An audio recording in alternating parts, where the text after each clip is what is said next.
Bueno, imos comenzar entón o segundo relatorio, os Veiga e os Pacheco, dos cuartetos mindonienses que temos aquí a ponente Xana Teixeiro, que ela é titulada superior en etnomusicoloxía e en instrumentos de música tradicional polo Conservatorio Superior de Música de Vigo, ainda que continúa ampliando os seus estudios, facendo un mestrado de musicoloxía aplicada, mestrado de profesorado tamén.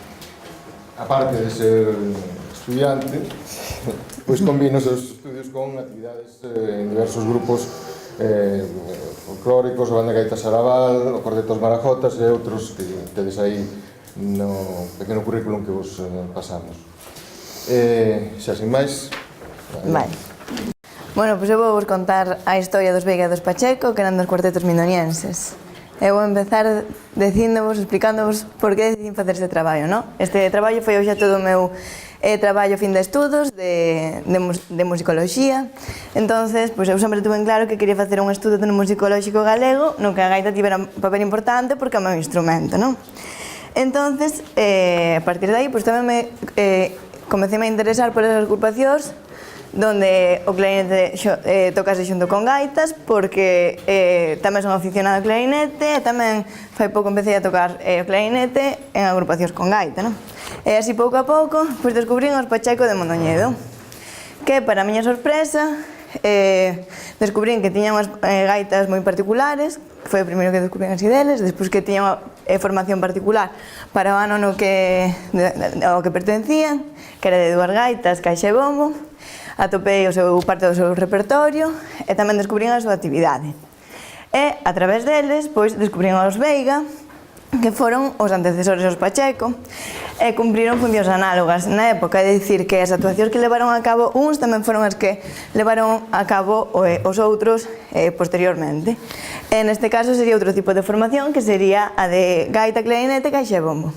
Entón, deste xeito, considerei que podería completar a historia musical da Mariña Lucense, porque estes cuartetos son de Mondoñedo e son de Foz, que é a miña comarca, e tamén así enriquecer un pouco o legado musical galego, a través de dous exemplos de formación diferentes.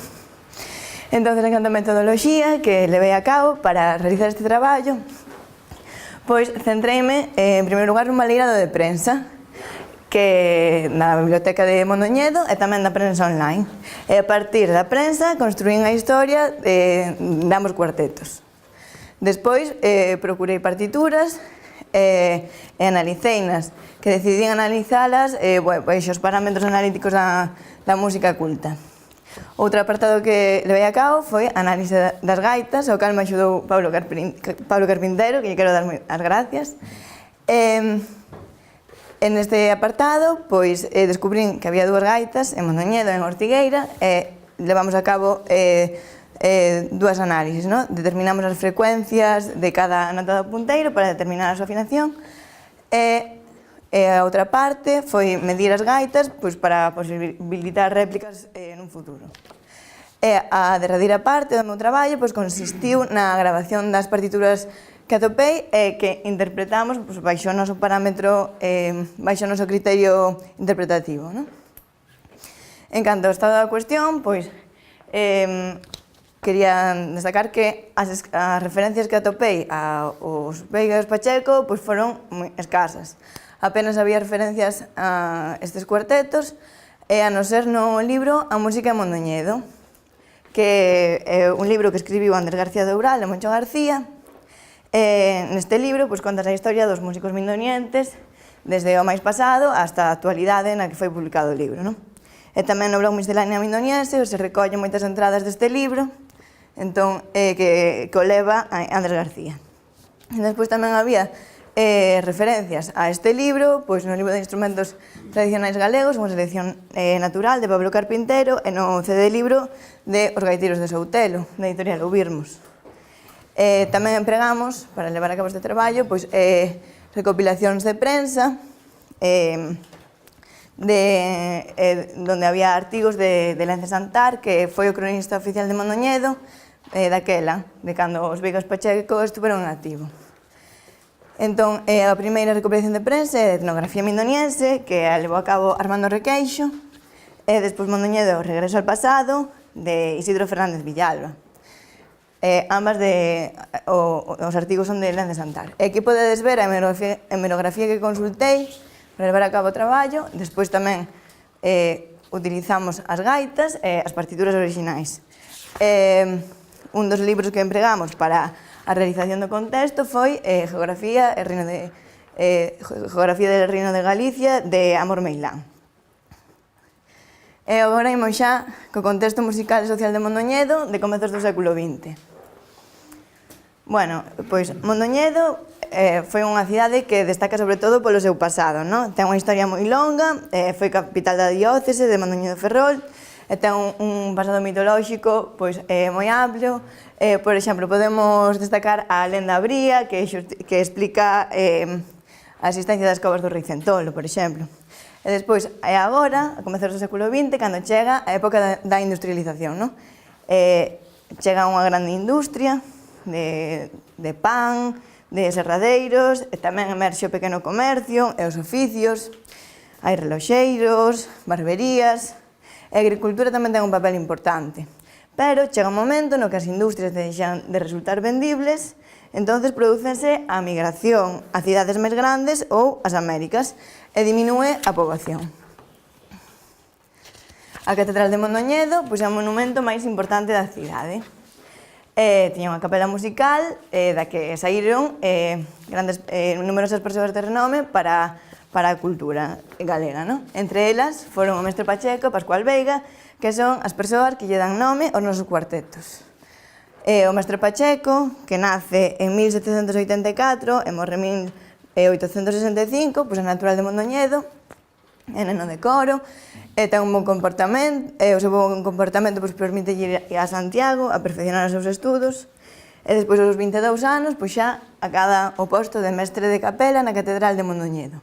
A súa obra é moi extensa e sabemos que puido ter relación coa música popular hasta o punto de que creou unha comparsa, que en algún dos artigos que comentaremos máis adiante trataremos este asunto, non? E tamén levou a cabo unha labor docente como profesor, entre outros, de Pascual Veiga, que tamén é natural de Mondoñedo, tamén neno de coro e organista, mudas a Coruña, onde funda e dirixe diferentes coros e orfeóns, e dentro da súa obra destacamos o himno galego e a Alborada de Veiga, e posteriormente mudas a Madrid, onde morre, pero en 1912 os seus restos trasládanse a Mondoñedo, e este evento dá lugar a unha serie de actos musicais onde participan moitos músicos da cidade co motivo de mover os seus restos, non? As festas de Mondoñedo máis importantes son a San Lucas, que son en outubro, que consiste nunha feira de ganado, e a outra parte son actos festivos e musicais, non? Outras festas son os remedios, que son en setembro e honran a patroa da cidade, tamén hai música, verbenas e tamén actos religiosos. E o Entroido tamén é outra das festas que se celebraba moito en Mondoñedo, e os nosos cuartetos participarán nestas festas. En Mondoñedo houbo numerosos gaiteiros de sona, como foi o de Zoñán, Xóxaras, José Chao López, o Páxaro. En primeiro momento predomina a figura do gaiteiro solista, pero é agora, a comezos do século XX, cando se inclúen outros instrumentos como o clarinete para acompañar as gaitas. E tamén había máis músicos por Mondoñedo na época, como acordeonistas, violinistas, que algúns deles eran músicos ceos. Tamén creáronse orfeóns en Mondoñedo, como a Sociedade Coral Virxes do Masma, o Orfeón Veiga, a Sociedade Coral Pacheco, e tamén bandas de música, a banda de música Pascual Veiga. En canto ao repertorio, é agora cando se inclúen xéneros que son alleos á tradición, como mazurcas, xotas ou zarzuelas, e os que se decatan isto reclaman o poder identitario da tradición e fan un achegamento ao regionalismo. E ao longo da construción histórica dos nosos cuartetos veremos reflectido este fenómeno. Agora imos tratar os antecedentes, que foron as agrupacións que estuveron en Mondoñedo antes da chegada dos Veiga e dos Pacheco. Estaban os 30 de Tribes, que, como xa saberedes todos, pois era un cuarteto da Pobra de Tribes que estaba formado por os irmáns Álvarez, que tocaban o bombo, a caixa, o redobrante, o requinto e a gaita. E Ricardo Curtier era o seu director, que os guiaba, e tocaban melodías e ritmos de moda do momento. E a súa presenza foi reiterada en Mondoñedo e arredores a comezos do século XX. E na prensa mindoniense recibían excelentes críticas. Despois estaba o gaiteiro de Ventosela, que é de Ventosela, entre 1870 e 1970 foi un dos o gaiteiro máis solicitado, e tocou dentro e fora de Galiza, e foi os primeiros en ofrecer a formación de cuarteto, como os 30. Era empresario musical e íamos a destacar que no seu punteiro incluiu Chaves e foi unha cuestión moi criticada ao longo da súa traxectoria. Un dos gaiteiros dos Pacheco tamén tiña Chaves no punteiro, por iso relacionamos co gaiteiro de Ventosela. Foi un dos inspiradores dos Veiga e dos Pacheco por tocar tanto pola zona. E outra agrupación que vamos tratar é Curuxeiras, que é Manuel Prieto Rego, era a agrupación deste gaiteiro, que era do barrio das Curuxeiras, en San Vicente de Reigosa, que é na Pastoriza. Esta agrupación tamén tivo un papel activo en Mondoñedo a principios do século, e tamén tocou xunto cos Veiga e os Pacheco en diferentes ocasións esta agrupación. Bueno, e agora xa, despois de que os mindonienses precisasen chamar a outros músicos foráneos para que foran facerlle a festa, chegan os Veiga e xa empezan a tocar, sabes? Empezan a tocar por Mondoñedo eles. É unha comparsa que a describía a prensa como análoga a dos 30 e a do Ventosela. Estaba formada por gaita en do, clarinete, caixa e bombo. Víctor Domenech era o gaiteiro, Andrés García o clarinete, Gervasio Bermúdez a caixa e José Cendán ao bombo. Estes eran os Veiga. E aquí podedes ver un resumo das actuacións que levaron a cabo, non? Ou unha síntese. Comezamos a ter novas deles en novembro de 1906. E sabemos que se presentan ao público en maio de 1907 nunha velada na Sociedade de Obreiros, que levan a cabo o Día de Corpus. Nesta velada presentaríanse xunto co Orfeón, na velada tamén tocaría o Orfeón, a banda, e tamén se lerían poesías, non? Despois podemos ver en xullo, tamén no 1907, como agradecen á prensa os donativos que lle fai o pobo para conseguir un bombo, porque o bombo foi unha doación do pobo para eles, non? E despois, en agosto, vamos a destacar unha actuación, a de San Roque, que levan a cabo en Viveiro, na que entran en conflito coa banda municipal, que era unha agrupación a que eles tamén pertencían, non?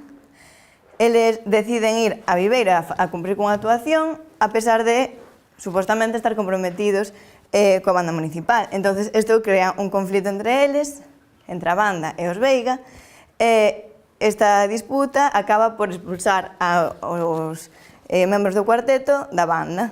Pero, bueno, siguen adiante coa súa actividade, e foi un dato moi curioso porque houve unha disputa moi grande na prensa, é moi chamativo, non?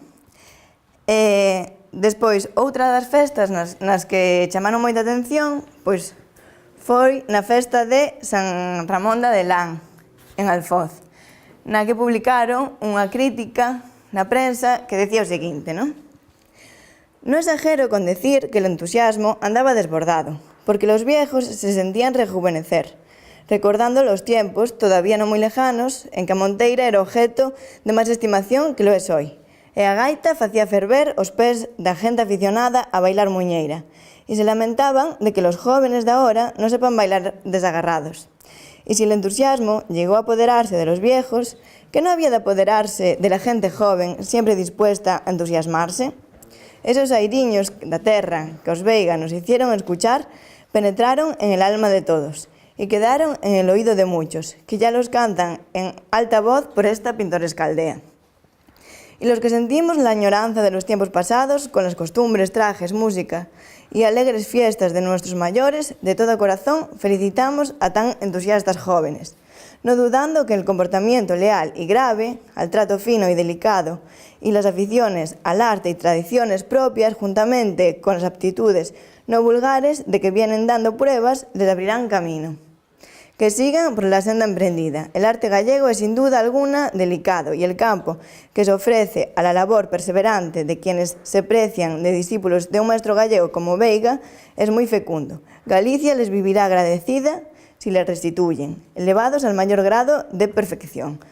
Las armonías de su música, desterrando otras armonías que no podemos comprender ni sentir, y desterrando de paso estos bailes grotescos e inmorales, de que nuestros antepasados no pudieron tener idea. Así o describía. E seguimos con as súas actuacións, e chegamos en decembro, e temos noticias dunha suposta viaxe á Argentina na comparsa, que finalmente pensamos que non se chega a celebrar. Pero o que pasa é que en marzo de 1908 sabemos que Víctor Domenech marcha para Bos Aires, entonces, deste modo, prodúcese o fin da comparsa Os Veiga, ¿no? Entonces, de esta agrupación pues, está en activo en Mondoñedo de novembro de 1906 a marzo de 1908. Cumpriron con 15 actuacións en total, e 6 delas foron en Mondoñedo e 9 noutros concellos. E non temos noticias de unha reorganización da comparsa, pero como dato curioso podemos decir que outro día facendo unha visita ao Arquivo Sonoro de Pontevedra, Óscar Ibáñez comentoume que había unha grabación de un cuarteto que se chamaba Os Veiga na Argentina, pero non podemos establecer ningún tipo de relación con este cuarteto, porque é moito posterior, non? O traxe era o símbolo do cuarteto e tamén era un símbolo de regionalismo da época. E no semanario tradicionalista de tendencia carlista da defensa tamén falaban así deles, non? E non só merecen aplausos os Veiga como músicos notables, sino tamén como gallegos entusiastas, con su clásica indumentaria regional, tanto como con los aires gallegos que con gran afinación ejecutan.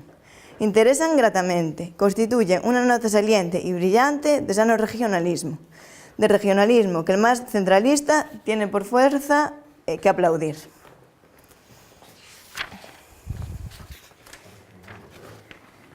E chegamos xa aos Pacheco, que comezan a súa actividade a finais de agosto de 1907. Eles eran Augusto Insua, a gaita, Enrique Iglesias, a outra gaita, José Cendán a caixa e Leopoldo Tapia o bombo. Con esta comparsa fálase de conceptos como rexión e dáselle importancia á vestimenta do traxe do país, igual que cos Veiga, non? Os Pacheco converteránse nun emblema do pobo, nun símbolo identitario do país e todo aquel que os escoite será capaz de asocialos a Galiza, polo seu traballo, pola súa roupa e polos seus instrumentos.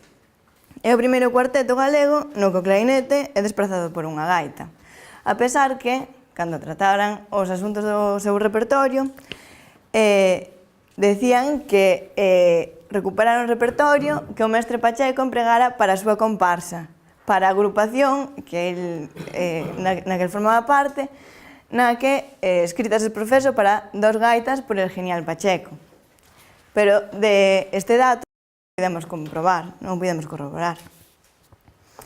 As agrupacións que levaron a cabo os Pacheco foron as seguintes, foron de agosto de 1907 pois a outubro de 1909, foron as noticias que temos, non?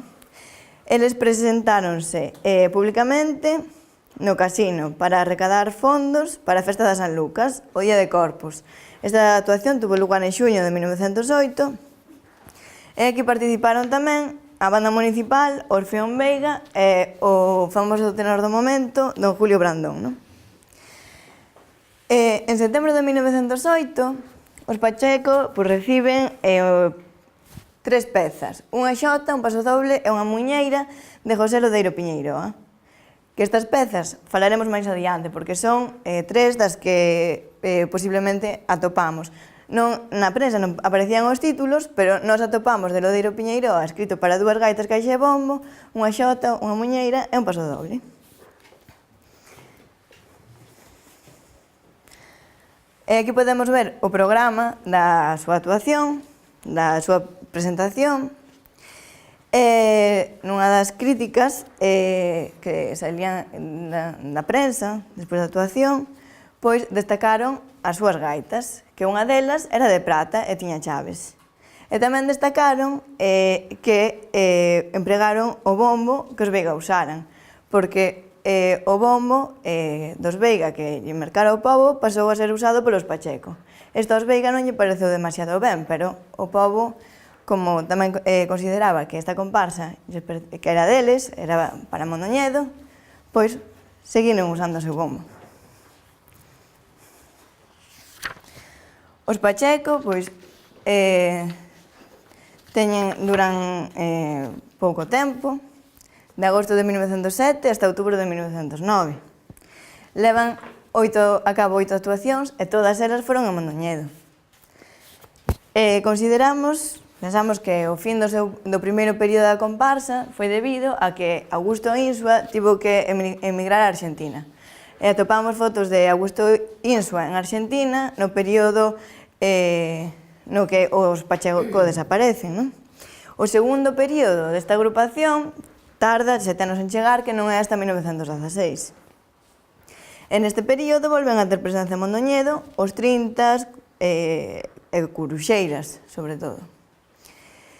Consideramos que puide haber un posible período transitorio dos membros dos Pacheco no Orfeón Veiga, que dirixía Castañeda.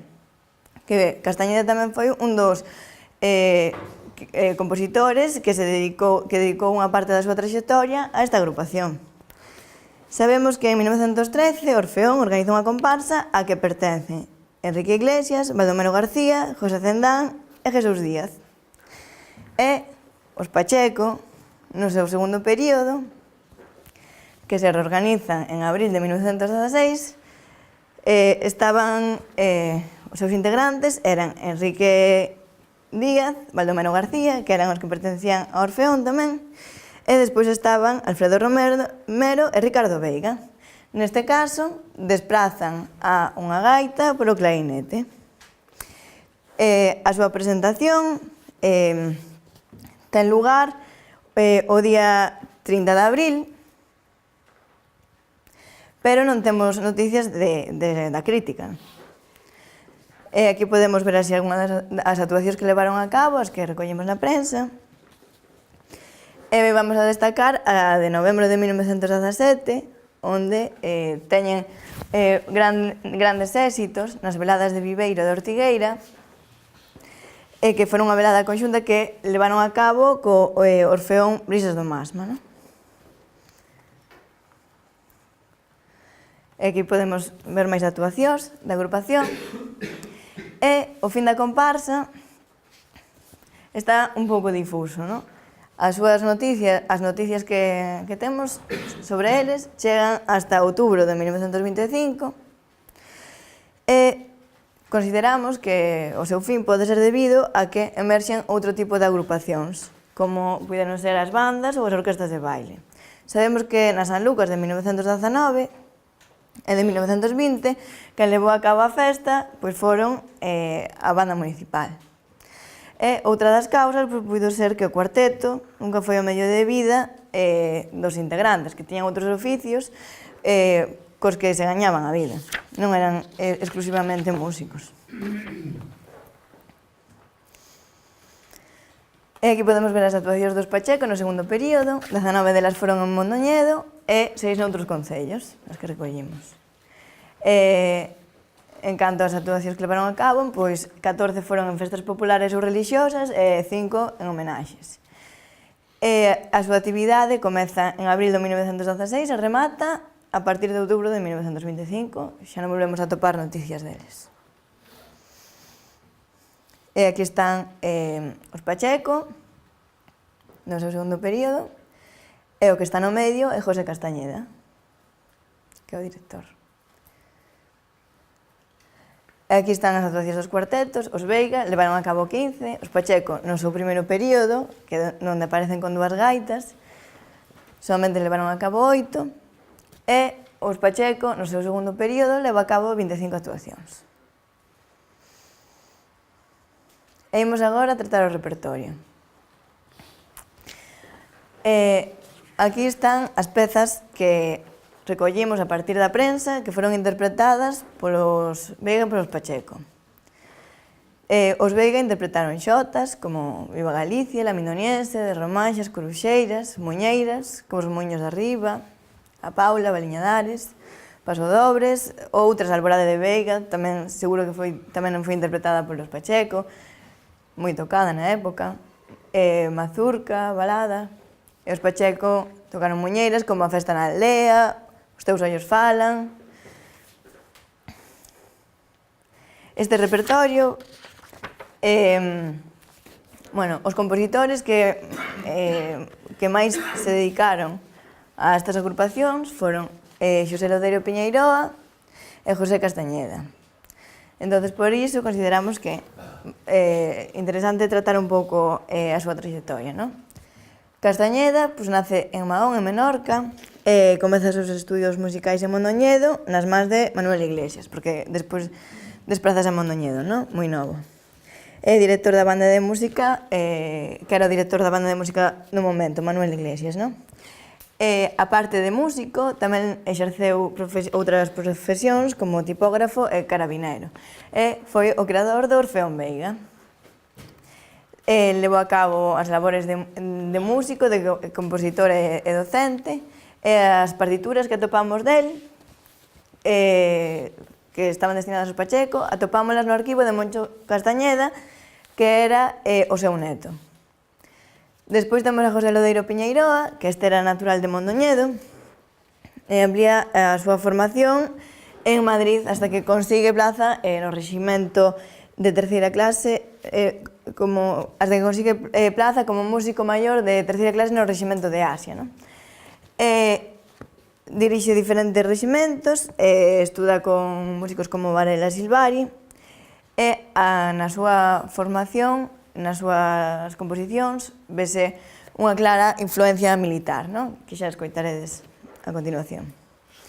Foi unha persoa que estuvo implicada con Mondoñedo hasta o punto de que no seu testamento deixa unha parte económica importante destinada á creación dunha fundación co seu nome, unha fundación que tería o seu nome, que esta fundación sería encargada de realizar un concurso de bandas civís, que se realizaría a partir do 7º ano da súa morte de cada 2 anos. Pero, bueno, creo que finalmente nada máis que se chegou a celebrar 2 anos este concurso. E as pezas que atopamos del estaban no arquivo de Xavier Garrote e de Andrés García. Entón, agora, imos amosar as pezas que imos a escoitar, as pezas destes compositores, que foron as que recollimos. A primeira vai ser A miña nena, que é unha xota de José Lodeiro Piñeiroa, que estaba escrita para 2 gaitas, caixa e bombo, e que soaba así. A interpretación que vades escoitar é a interpretación levada a cabo polo meu cuarteto, porque non hai grabacións da época, claro.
Bueno, pois nesta peza podemos percibir, podedes ver na partitura, o múltiple emprego de cromatismos que se produce ao longo da peza, que podemos relacionar coa presenza de chaves no punteiro, porque a partir de... despois vou vos enseñar a gaita e o punteiro, podemos relacionar que esta peza estaba escrita coa intención de que se puidesen facer cromatismos dun xeito fácil, porque son moi reiterados, non? E despois, a parte de percusión tamén está escrita, están as dinámicas marcadas e incluso algún detalle de como aros tamén están sinalados. O fraseo está marcado con ligaduras ao longo desta peza. E agora imos escoitar a muiñeira, tamén de Lodeiro Piñeiroa, Os teus ollos falan.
E o turuxo tamén está marcado na partitura.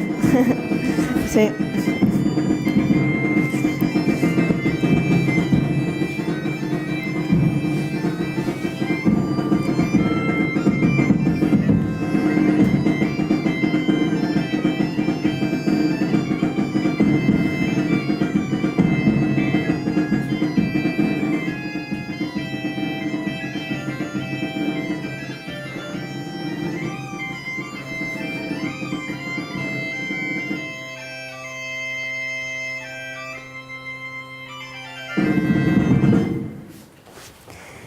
E agora o pasodobre, que os poño unha parte.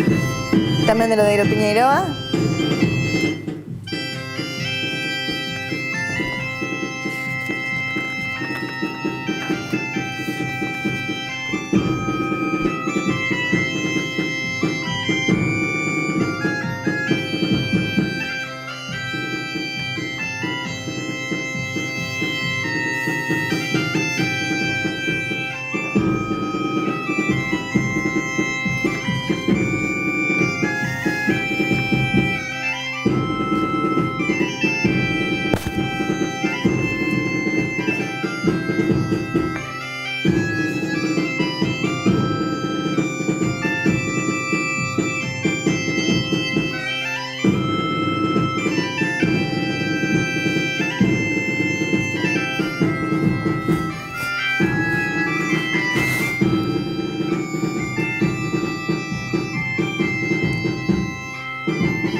Bueno, vou cambiar xa. Bueno, o Sol da Primavera foi outra das obras que interpretaron os Pacheco, pero non encontramos esta obra nin no arquivo de Castañeda nin no de Lodeiro. Sen embargo, esta obra estaba presente no arquivo dos 30 de Tribes, que era de Torres Creo.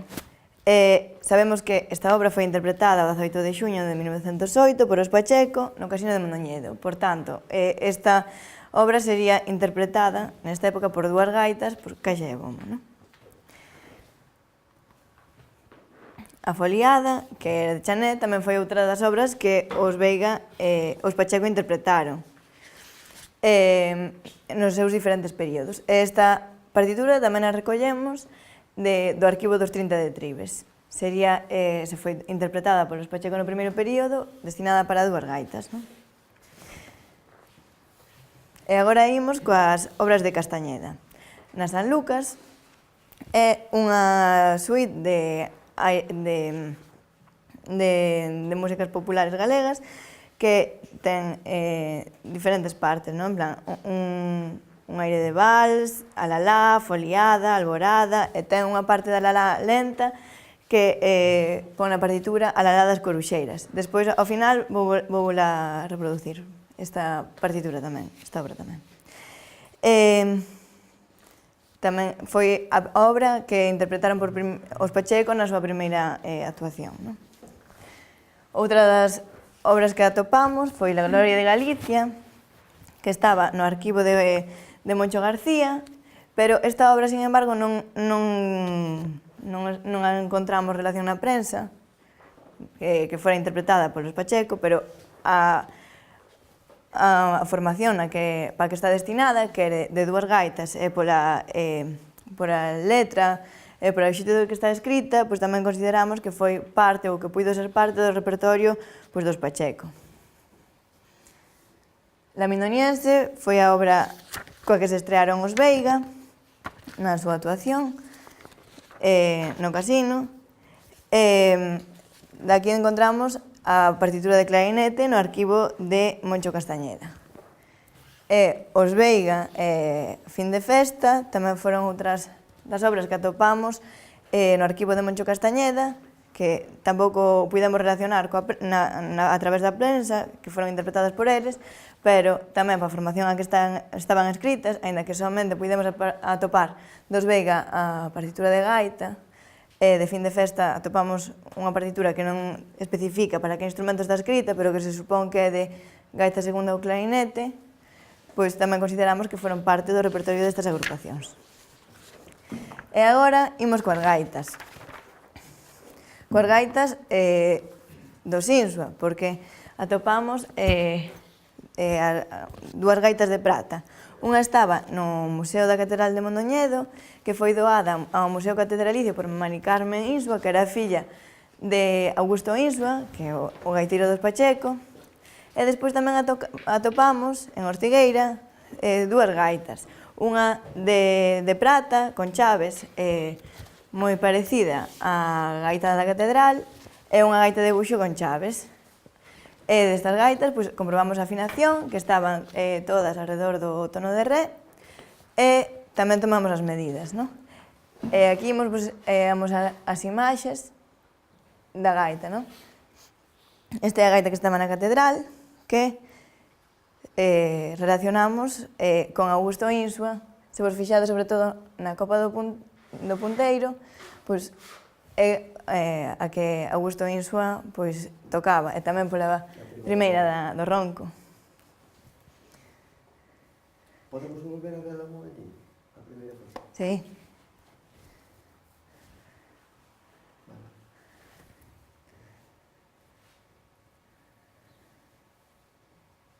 Aquí está o soprete, o ronco, a primeira parece de ébano, de prata, a segunda é a copa. A segunda copa é de prata maciza ou está rechea de madeira por baixo? Estaba rechea de madeira por dentro un pouco, Vale. sí. Ou non estou segura, algunhas partes tiñan un pouco de madeira por dentro, creo. Outras non. Este é o punteiro, que ten 3 chaves. A primeira chave, de arriba para baixo, abre o furado e permite a execución dun cuarto grado aumentado. A segunda abre o furado e dá a subtónica. Non, a segunda pecha o furado e dá a subtónica. E a terceira chave abre un furado e dá o segundo grado aumentado. E aquí está a fol.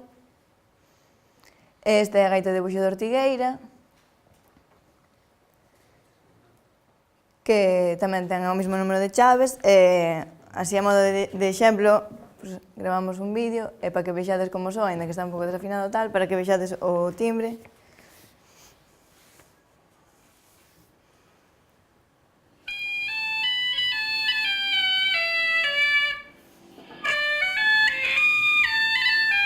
Bueno, así.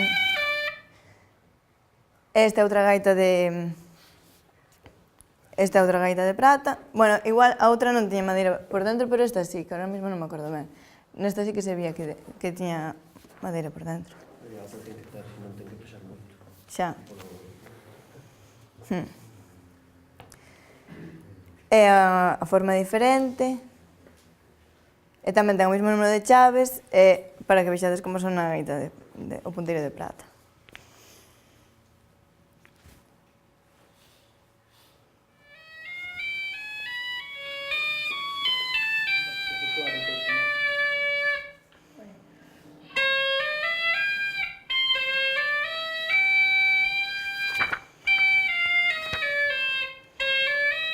Bueno,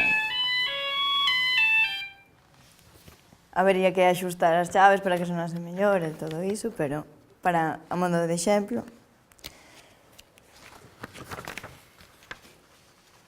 E bueno, agora xa imos coas conclusións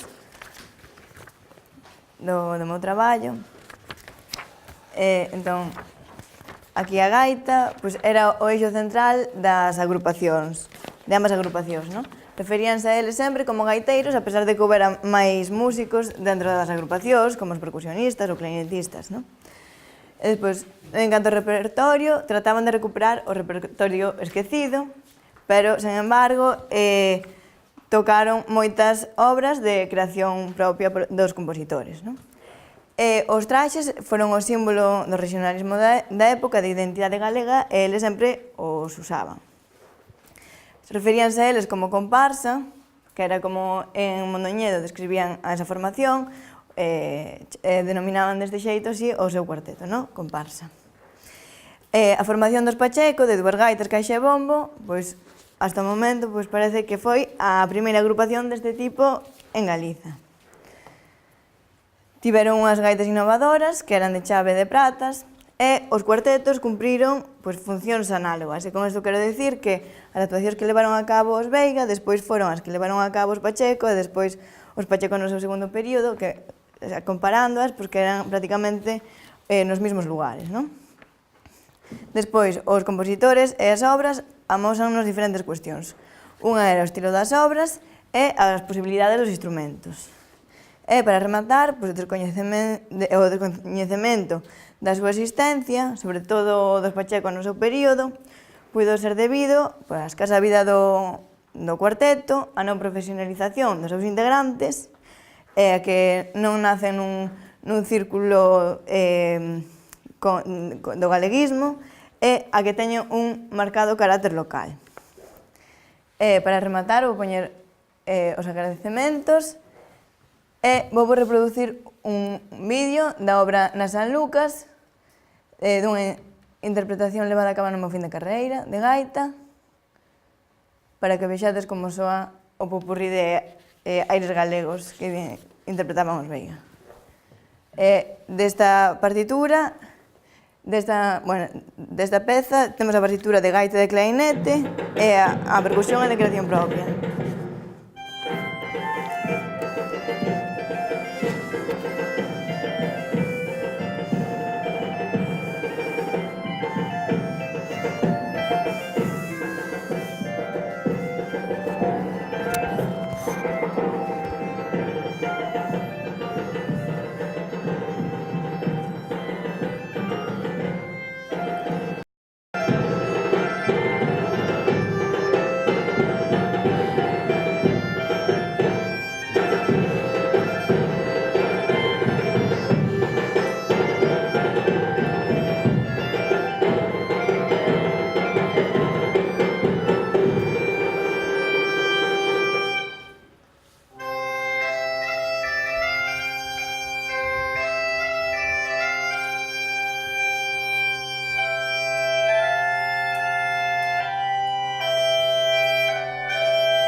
non sabedes se se tocaban aberto ou en pechao, se eran...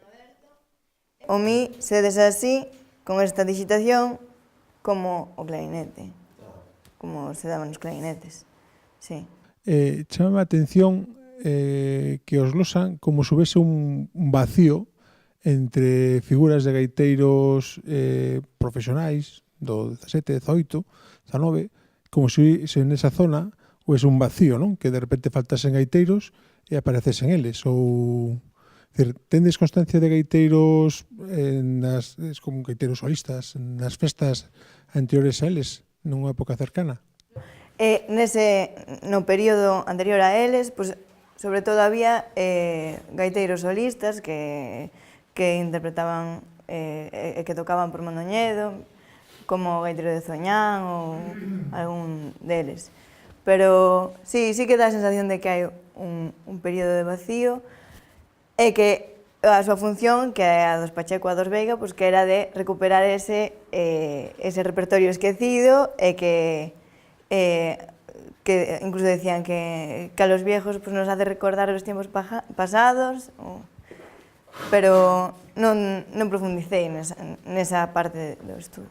Atopaches algún nexo de conexión entre os Pachecos e os Outelos? E por que crees ti que se empezaron a facer pezas a dúas voces ou a dúas gaitas, que é o mesmo? Pois para que, unha das cousas é que destacan a prensa dos Pacheco é que ao ser unha agrupación na que aparecen dúas gaitas, pois sería como a agrupación galega en todos os aspectos, porque o clarinete sabían que non era un instrumento galego, e cando tratan aos Pacheco, pois dicen, esta agrupación pois sí que é galega en todos os sentidos.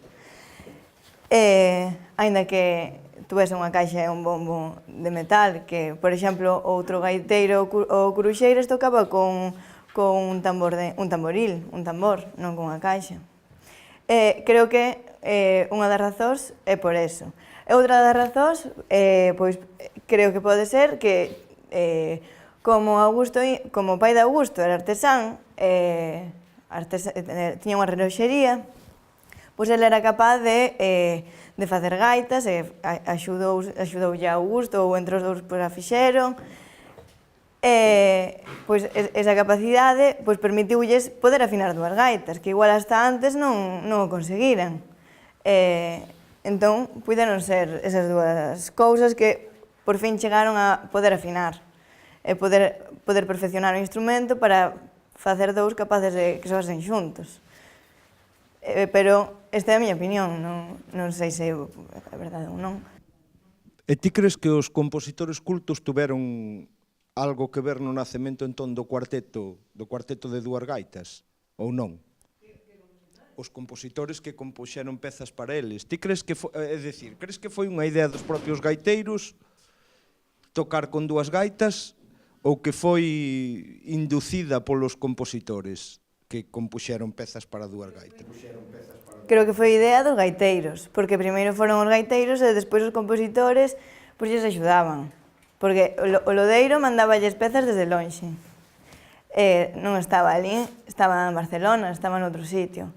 E despois Castañeda pois estaba relacionado con eles, pero tampouco no primeiro momento dos Pacheco non estaba preto de todo.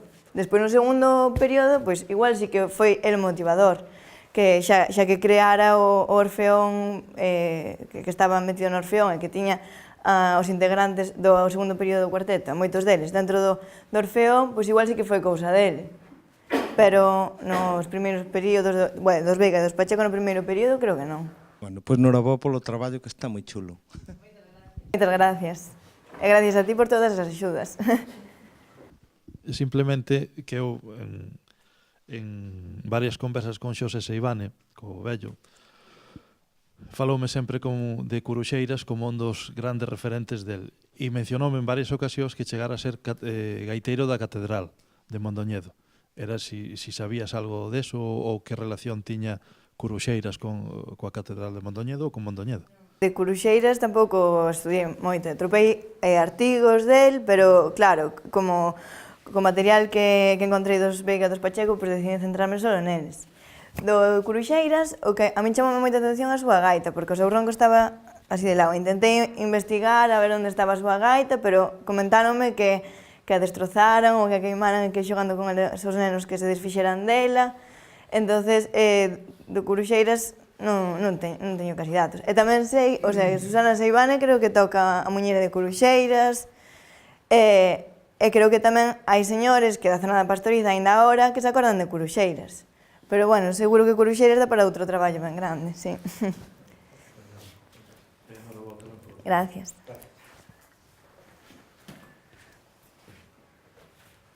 Bueno, pues moitas gracias. Hasta aquí. Entón...